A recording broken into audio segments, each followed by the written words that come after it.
farmers all over the world. How many of you remember this guy? This was the first pepper, the very local pepper.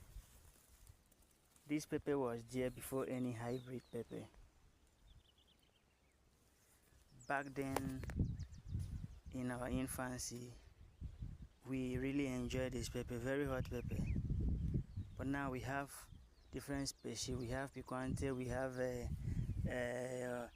I don't want to mention all the names because of time. But before now, we had this pepper, and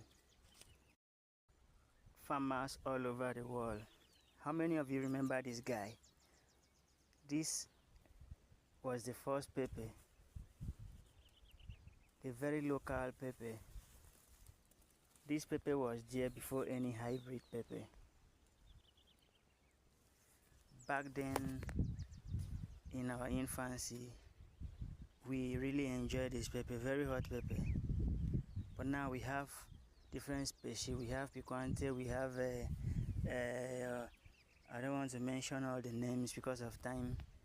But before now, we had this pepper, and it was very okay. But thank God for civilization.